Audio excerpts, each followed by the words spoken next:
जिंदगी एक पाए की तरह है जो घूमता रहता है। जहां से चीजें शुरू होती है वहां पे वापस आके थम जाती है। बिल्कुल उसी राह पर, उसी मोड़ पर हमें फिर छोड़ देती है, क्योंकि जिंदगी का हर पल हमारे कर्म और नियति से जुड़ा हुआ होता है। यह कहानी राजस्थान के कोटा शहर से जुड़ी एक सच्ची घटना से प्रेरित किसी के असफल प्यार और प्रतिशोध की है। सपना, सलोनी और उनके मासूम दोस्तों की दास्तां है, जो समय के दुष्ट चक्र में फंस गए और उस मोड़ पर आके थम गए जहां मौत उनका इंतजार कर रही थी। राणा साहेब एक बहुत अमीर और आलीशान हवेली का मालिक था।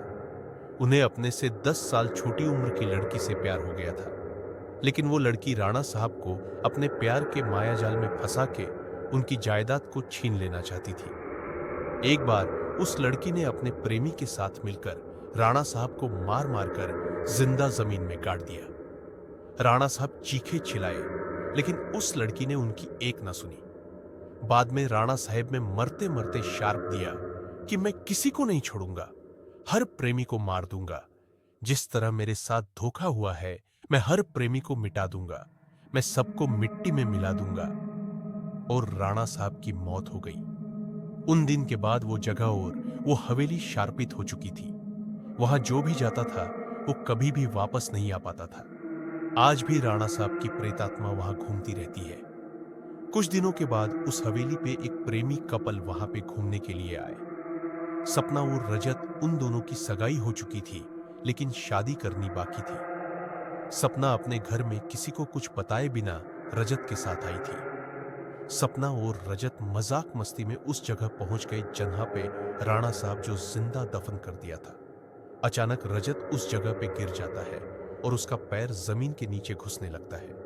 ये देखकर सपना डर जाती है और मदद के लिए चीखने चिल्लाने लगती है, लेकिन कोई भी उसकी आवाज नहीं सुन पाता है। सपना जब उस हवेली में मदद के लिए जाती है तो वहीं उसे किसी के होने का आभास होता है। उसी वक्त तुरंत सपना गिर जाती है और कोई उसका पैर पकड़कर उसी जगह पर खींच के ले जाता है जहां राणा साहब और रजत दफन हुए थे। बाद में सपना भी उसी जगह पर दफन हो जाती है।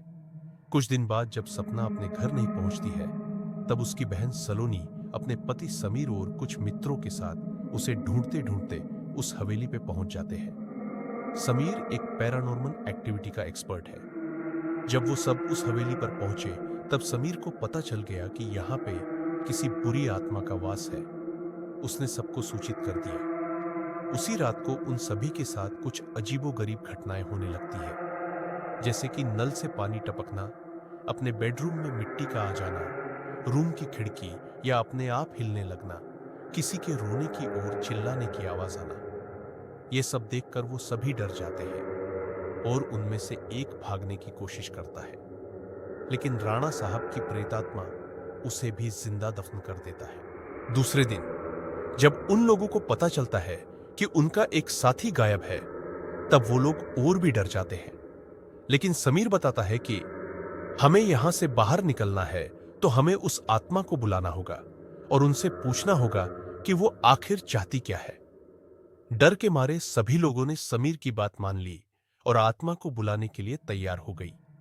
समीर ने एक रूम में सभी तैयारियां कर ली और बताया कि मोजिमा, जब तक हम आत्मा से पूरी जानकारी नहीं जान लेते, तब तक कोई इस रूम से बाहर नहीं जाएगा और कुछ भी हो जाए, कोई किसी का हाथ नहीं छोड़ेगा। समीर ने तंत्र मंत्र से आत्मा को बुलाना शुरू कर दिया। कुछ ही देर में तेज पवन और बिजली के साथ राणा साहब की आत्मा उस रूम में आ गई। समीर ने उस आत्मा से बात की, आखिर तुम चाहते क्या हो? तो लोगों को क्यों मार रहे हो? कौन हो तुम? राणा साहब की आत्मा ने कहा, निकल जाओ यहां से, मैं किसी को भी नहीं छोड़ूंगा, सब मारे जाएंगे, जो भी यहां आए गया उन सबको मार दूंगा। इतना कहकर वो आत्मा चली गई। वो लोगों ने बाद में सपना की आत्मा को बुलाया और पूछा, आखिर उसके साथ हुआ क्या था? सपना की आत्मा ने उन सभी को सारी हकीकत बात दी और बोली, मुझे राणा साहब ने जमीन के नीचे दफन कर दिया है, प्लीज मुझे यहां से निकालो।